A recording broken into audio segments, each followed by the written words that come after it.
هل تشعر بالضيق حين تسمع بعض العراقيين يحنون لأيام صدام حسين؟ لا يوجد مثل هذا الحنين. نعم. يعني لا يوجد، حضرتك تقول ما فيش حد يعني يتابع ماذا يعني الحنين يا صدام حسين؟ مثلا يعني الناس تتحدث بأن الأمور كانت أكثر إيجابية في بعض المناحي. كيف كان تعيش في أوضاع العراق أيام صدام حسين؟ كان مسموح لك كإعلامي تتحدث مع مسؤول في ذاك الوقت؟ ما مسموح لك. نعم. كان الحزب الواحد والرجل الواحد والمقابر الجماعية والأسلحة الكيميائية والمغامرات في الحروب. 8 سنوات احنا حرب مع إيران، دخول للكويت، دخول في الحصار، 10 سنوات. أي جميل، أي زمن جميل تتحدث عنه. لا أنا لا أتحدث، أنا أنقل لك حديث بعض العراقيين. تتحدث. أنا واحد من العراقيين اللي عاش في العراق. نعم. أنا واحد من العراقيين اللي أعدم صدام حسين 5 من أفراد عائلته.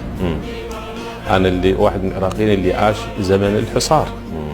أنا واحد من العراقيين اللي كان يشوف بطش الأجهزة القمعية في العراق وانتهاك الحرمات ومصادرة حقوق كل المكونات الشعب العراقي. نعم. فعن أي زمن يتحدث أو أي حنين لهذا قد تكون هناك انفعالات شعبية، انفعالات شخصية عن خدمة أو تقصير في خدمة أو في قضية معينة. نعم. ولكن لا زالت آثار النظام الدكتاتوري المبادئ لحد الآن.